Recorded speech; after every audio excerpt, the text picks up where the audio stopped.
Good Friday morning. That always sounds so good, doesn't it? We've made it through the work week. It is Friday, the 6th of February. You found us here on the Weather Desk. I'm meteorologist Craig Moeller, and we've got a lot going on once again, not only with the show, but with the weather coming into the mid-Atlantic and for much of the East Coast. We have to brace for another Arctic blast. We're going to get into all of this. Road salt. You know, there's been so much treatment put down on the roads with all of the snow and the ice threats that we've faced over the past couple of weeks. If you've been out and about, you may notice a thick coating of salt on your car. It's important you get that salt off your cars and trucks. And we're going to talk about what that salt can do. So impacts to the vehicles. We're going to talk about ice crashing through a windshield. A lady driving up in Pennsylvania had a shard of ice come off a truck and come crashing through her windshield. She's okay, but she's facing some surgery to protect her vision. We'll talk more about that, how it happened and what was going on. In addition to that story, we're going to talk about the Great Blizzard of 1899. Coming up on the anniversary for that a long time ago. As bad as it's been here, as cold as it's been for large parts of the country, compared to the great outbreak there that took place, the cold air outbreak and the blizzard of 1899, this hasn't been that bad. We'll talk about how bad it was back then. We're also getting creative. The folks in Minnesota having some fun with a Name the Plow competition. I guess it's an annual event. I didn't know they did that, but as we were hearing about that story and then we started hearing some of the creative names, we loved them. We thought you might as well. So I'll share some more fun with that. We're going to talk about the Super Bowl forecast. That's coming up out in the San Francisco Bay Area, and we'll get the details on that. It doesn't look terrible, but it's not all clear necessarily either. So if you have interest in the Super Bowl and the weather at the Super Bowl, we'll break that down a little later on. I have an update on the U.S. drought monitor across the country. We'll show you who's in good shape and who needs some more rain or some more precipitation. And then we've got our weather impact alert. I mentioned the Arctic outbreak that is working into the eastern U.S. We're going to get bitterly cold here. We'll talk more about that, and then we're going to talk about the extended forecast as well. So plenty to go over here with today's edition of the Weather Desk. Let's start by just addressing this weather impact alert that we have. When I came in, it was just out for Saturday. I'm looking at everything Saturday into early Sunday. I said, you know what? We have to extend this a little bit. So now it's not only Saturday, but Saturday and Sunday morning. Now, the impacts, you're going to look outside this weekend if you're in the mid-Atlantic, specifically Hampton Roads. You're going to look out there and go, wow, it's beautiful. The sun is shining. The skies are mostly sunny. Really good stuff. But if you step outside into the elements, you're going to notice those winds are howling. We could see 35 to 45 mile per hour wind gusts widespread, and I think some areas could see 50 miles per hour, those winds gusting to that level, maybe even a little bit above that in a few areas that are really favored with the wind direction, like Cape Charles, for instance. Those winds are going to come barreling down the Chesapeake Bay and those areas on the bay side of the eastern shore and down along the sounds. We could see some very, very gusty winds. So we're watching for that. Single-digit wind chills during the afternoon on Saturday. I think we're going to see periods of time with those wind chills below zero. You've got to bundle up, take this all very seriously. Saturday's high around 28. Morning temperatures are going to be in the mid to upper 20s. It turns colder later Saturday, and Sunday 16. That's where we're going to start Sunday. So that's why, even though the winds are not going to be as strong, the gusts will be down more like the 30 to 35 mile per hour range. But it's going to be so cold that those wind chills are still going to be dangerously cold as we get into Sunday. Now, we do have a cold weather advisory for Saturday. This includes just about our entire viewing area. You get south of the Sound, they are not under the cold weather advisory. And you look up on the eastern shore and think, okay, they're not under it either. Well, technically, they're not under the cold weather advisory because it's going to be even colder up there. Wind chills for the cold weather advisory, 5 below to 5 above, generally looking at some of those wind chills bottoming out in that general range. For the eastern shore, it's actually an extreme cold warning, which is even worse, obviously, than a cold weather advisory. Now, these areas shaded in kind of this teal color, this is an area that is under the extreme cold watch. So while we have the advisory in place for Saturday, there's that cold warning, the extreme cold warning, Saturday into early Sunday for the Eastern Shore, and we have a watch posted for Saturday night into early Sunday for the other parts of the viewing area. We need folks to be very mindful. Again, it is going to be extremely cold, and there's a good chance that they're going to take that watch and turn it into a warning, even for Hampton Roads. Now, we do have high wind warnings out for Saturday. You can see the mountains in Virginia into West Virginia, even down into the mountains of North Carolina. High wind warnings are out. Just about all of Maryland, just a little bit of the extreme western part of Maryland not included. Everybody else under high wind warning. Virginia's Eastern Shore, Delaware, and New Jersey. Let's take this map full because we're going to zoom in. And I want to let you know, not only are we talking about the Eastern Shore, but you can see Virginia Beach here. I'll just zoom in very quickly here to show you down through Virginia Beach, also Norfolk and Portsmouth under the high wind warning. So that's for Saturday. We will see those gusty winds I was mentioning could potentially exceed 50 miles per hour in some spots. Now, the futurecast feels like temperatures. Look at this. Today, we have winds that are fairly light. Through the afternoon, it's going to feel like it's in the mid-30s, mid to upper 30s. Not a big deal. But overnight, with two fronts coming through, the winds are going to start to pick up behind that second front. And those winds will really pick up as we go past sunrise Saturday. And that, by 8:30, is when our wind chills are projected to really fall off the table. Richmond, 1 below. 6 below up at Tappahannock. Gloucester could feel like 3 below, 4 to 7 degrees below zero from Cape Charles up through Melfa and Accomack. You'll see in Virginia Beach, feeling like 0, 3 in Portsmouth and Moyock, 4 out in Suffolk, 0 around Williamsburg. These wind chills, Saturday morning, 8:30, no joke.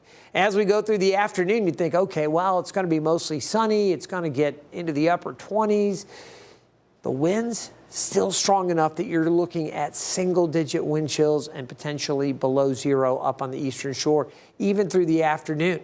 By late afternoon and early evening, still single digits for most of the area. And then Saturday night, gets really cold after the sunset. Temperatures fall. We're headed to overnight lows Saturday night into Sunday morning in the teens, with it still being fairly windy. We'll call it very breezy at that point. If it's windy Saturday, certainly very breezy Sunday morning, and that's going to leave us feeling below 0. Moyock, Virginia Beach, Cape Charles, Gloucester, Williamsburg, just dangerous cold. And this is overnight 3:30 Sunday morning. As we head towards sunrise Sunday, you're still looking at 0 for feels like temperatures, several locations, and staying below 0 up on the Eastern Shore.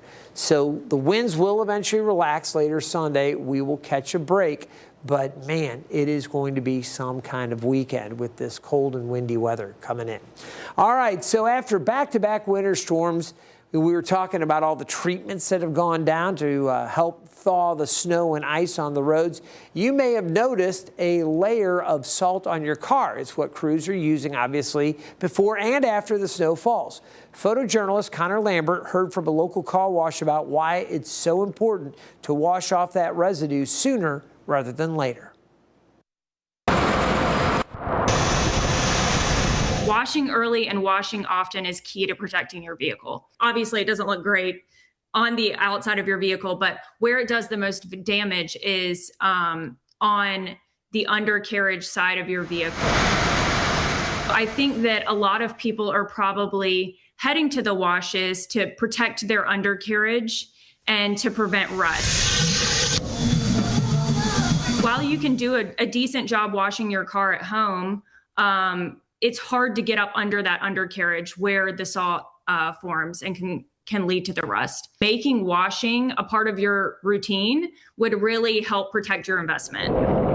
I think the biggest takeaway would be that washing isn't just cosmetic, it's preventative maintenance. So washing that salt off early and washing the salt off often can really help protect your vehicle and keep its long-term value. Just rinsing and rinsing early and rinsing often we would recommend rinsing within 24 to 48 hours after, a snowy or icy situation when you've been driving on the roads that are covered in salt. You can wash any car in your household daily. It's just a good way to make sure that all of your cars are protected from the salt and the snow. Well, I got my truck out and took it to one of the area car washes and got the salt, most of it, off the truck. But I was thinking on this day where yesterday the high was 35, temperatures barely above freezing. It was warm enough that there wasn't more ice that was being put on the car. Getting it wet, if it's sub-freezing, it freezes, right? But it was warm enough to wash a car. But I was thinking, man, for the guys that are working the fronts of those car washes, that hit you with the brush and kind of do, that is a tough go when it is that cold, and it has been. All right, so now we're going to take a look at another reminder, an important reminder for drivers. After a winter storm, make sure to clear off all the snow and ice from your car before hitting the road. Up in Pennsylvania, a woman is recovering after ice flew off a tractor trailer and shattered her windshield. It happened on Interstate 376 in Robinson Township while her daughter was in the back seat. Now, that woman says she will have to undergo surgery and could potentially lose her sight in one eye. Her daughter was not hurt, but man, what a scary, scary situation. And again, this is something that we talk about. You've got to make sure your car is completely cleared of snow and ice, not only so that your lights are all visible and you can see better and all of that, but so that you don't have stuff come off your car and impact other motorists. So important. Well, these recent snowstorms, as bad as they've been really not much compared to the one that hit the region and so much of the country more than 100 years ago. We're going back to 1899, and the Great Blizzard of 1899 dropped some of the highest snowfall totals in Hampton Roads history. Meteorologist Evan Stewart explains. In February 1899, the entire country was locked into one of the harshest Arctic outbreaks ever recorded. Coastal Virginia and North Carolina were right in the middle of it. For nearly 2 weeks, bitter, record-setting cold plunged southward. Ice was even reported flowing out of the Mississippi River into the Gulf. And here in Hampton Roads, temperatures plunged to levels that still stand out more than a century later. And right in the heart of that deep freeze came one of the strongest winter storms our region has ever seen. The Great Blizzard, also known as the St. Valentine's Day Blizzard of 1899, from February 11th through the 13th. As a matter of fact, Norfolk picked up 13.5 inches of snow, which still ranks as the 5th highest snowfall total in recorded history. Even today, that would shut down the region, but in 1899, with minimal snow removal and far fewer resources, travel and transportation would have nearly stopped. And the other side of the story is the cold. Norfolk dropped to 3 degrees. Hampton hit 4, and Newport News got down to 3. Cape Henry fell to 5 degrees, and even the Outer Banks froze, with Cape Hatteras dropping down to 12 degrees. And Wilmington, North Carolina, saw 5 inches of snow, a rare coastal storm for eastern North Carolina. Incredible amounts of snow for our area. I'm going to take you now up to Minnesota, where snow is nothing new. In fact, they're so good at handling it, they actually have fun with all the snow. In Minnesota, the Department of Transportation is, for the 6th year, holding its Name a Snowplow contest. Nearly 7,000 names were submitted for consideration and then whittled down to 30. Among the finalists, I thought these were great. Among the finalists, we have Sled Zeppelin, Here We Snow Again, Every Day I'm Shoveling, and for you Swifties, The Life of a Snow Girl. From the group of 30 finalists, 8 names will be chosen to adorn one plow in each MDOT district. People can vote for their favorite until February 13th. I didn't even know they named snow plows. That is really funny. And of course, they get a lot of snow up there. All right, we're going to take a quick break, but coming up in just 2 minutes, I'm going to have your Super Bowl forecast. If you're interested in the big game, I'll have you covered, let you know what they're facing out there, and an update for the country from the U.S. Drought Monitor that fell yesterday. The new data, I've got it for you. We'll share it, and I'll have more on our local weather looking ahead coming up.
Welcome back to the Weather Desk. I'm meteorologist Craig Moeller, and you can see the map here. I've got it zoomed in to the San Francisco Bay Area. Of course, this Sunday, the Seattle Seahawks and the New England Patriots will go head-to-head for Super Bowl 60. Super Bowl LX. They're playing the big game in Santa Clara, California, and I want to talk to you about the forecast for this. You'll notice this morning it is quiet. That is a live look at the satellite and the latest radar images here. You can see, again, some showers out there well to the east of the Bay Area, and they are going to enjoy basically dry conditions for today. But what about the weekend?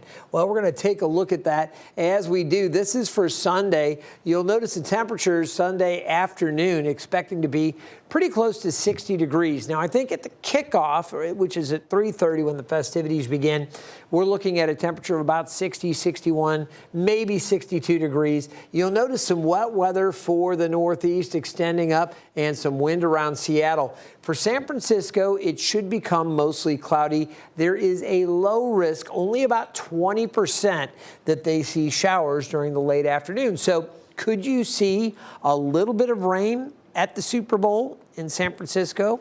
Yeah, you might, but chances only about 20%.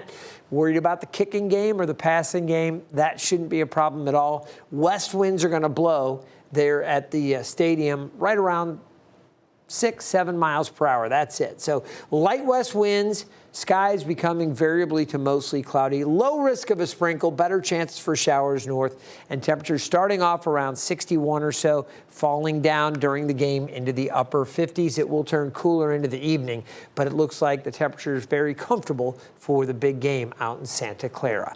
All right, I want to talk to you about the drought situation across the country. You can see there are some areas that are under a moderate drought to severe drought up across parts of New England. Those were areas that were heavily impacted earlier with drought.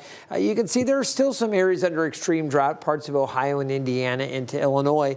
But there are other areas that were really looking bad, within the last 6 months or so. Like you take, for instance, the West Coast in California. They had so much rain here along the West Coast and up into the Pacific Northwest that where they were under drought, it's no longer much of a problem. Certainly not for California. A little bit of abnormal dry there in the northernmost portion there of California, but most of the area really not in bad shape. Now, we do still have some extreme to exceptional drought here south of Missouri in north central Arkansas. So you see that as we look up across Missouri, it's dry, but not too terribly bad. Moderate drought for St. Louis. You see some of those more extreme areas, Illinois into Indiana. As we look here across Hampton Roads, I mentioned this yesterday on the Weather Desk, but we'll revisit it. We had a larger area here that was shaded in yellow that was just abnormal dry. That has been kind of squeezed so that there's more area in moderate drought here in the mid-Atlantic. So basically, for the 13 News Now viewing area, we're under moderate drought. You go southwest of us down through Raleigh, out through Charlotte. Here we have severe drought, and that severe drought is out across the Piedmont, back over the Blue Ridge, and back up towards the D.C. area. So it is drier for those parts of the region. They certainly could use the rain. We could use some here as well, but we are going to see dry conditions for the most part through the weekend. There's a slight chance for a couple of flurries or a sprinkle later today. Chances, though, not great for anything really significant, just some passing flurries or sprinkles. So don't look for any drought relief anytime soon here in Hampton Roads. As we're looking at the ocean front right now with the Thompson Creek Window Company Sky View, the sun is shining, a few fair weather clouds. Really not bad out there. Temperatures are around 30. This is below average. Our normal high is 52. We are staying below average again today, although we will climb into the low 40s. So not too bad. More cloud cover well offshore, and we've got a little bit out to the west as well. There is some energy that's going to come on down, and you can see that next Arctic blast of air just rolling on down, spreading south through the day today and into early Saturday. The temperatures tumbling, the Arctic air setting up across the Northeast for much of the day into early Sunday. By late Sunday, it starts to lift, and we're actually going to see a warming trend after that. You look at the temperatures, very cold over the weekend. After today's high of 41, we're back into the upper 20s and windy. That's the problem for the weekend. Monday, Tuesday, we start to moderate a bit. By Wednesday, we're going to be up around, this model's producing 52, some of the other models going 54, and that's kind of where we are trending, closer to 54 as we take a look at like the national blend of models going a little bit warmer there as well. Looking out beyond that, the temperatures do settle back a bit, but I want to talk to you about Wednesday, because if we do reach that forecast high of 53 or 54 degrees, we will finally end a stretch of below average days, which will be 19 days if we get to that temperature on Wednesday. If it comes in lower, if it's a little bit colder air that's across the region, that streak will continue to run. But right now, it's looking like we will wrap up 19 days of below average temperatures. Certainly very, very cold. If it doesn't get there, that streak continues. And as you saw, we're back into the 40s for highs beyond Wednesday. So it looks like that could run for more days there, several more days. We'll have to see. Looking out 8 to 14 days, you see the wetter than normal positions. I think we're going to be close to a little bit wetter than normal, but much warmer than normal air building across the central U.S. And finally, we should swing back as we look out through about, let's say, the 16th of February into, say, the 20th. So you get out there beyond that time period that I showed you with those temps in the 40s. It's going to warm up after Valentine's Day. Today, we're looking at temperatures topping out in the low 40s. Again, skies increasing with clouds. Late day sprinkles or a few flurries possible, should be very light. As you can see, the winds are going to pick up tomorrow, and you're looking at winds. Again, this is up a little bit. These aren't, 3-meter winds or 2-meter winds. These are winds up a little bit higher. That's why you're seeing some of those gusts to near 57 miles per hour. I think at the surface, we're looking at winds more like 45 to 50.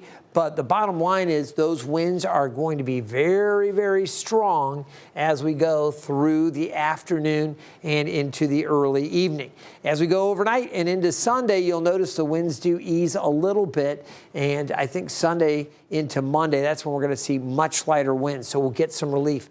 But bitter cold and windy on Saturday into Sunday. That's why we have our weather impact alert. Now, you'll notice, again, that chance for some snow showers or flurries. This graph model producing a little more. It's still not expected to really add up to much, but we do have that chance for snow showers late afternoon into the evening. Initially out to the west, we'll see that coming through. Be sure and join Taylor Stephenson today at noon. She'll let you know if that's going to add up to anything more, if those models trend to a little bit snowier. But at this point, it still looks like very light activity, at least at last check with the models. And then looking ahead, the big news, sunshine, but windy and cold as we go to the weekend. All right, I do want to remind you as we take a look at the ocean front, those windy conditions that are going to build will lead to storm warnings for the bay and the ocean as we get into the weekend. Not today. Today, it's not too bad. You see the conditions out there today, but I've got the flags on the graphic to let you know storm warnings are coming up.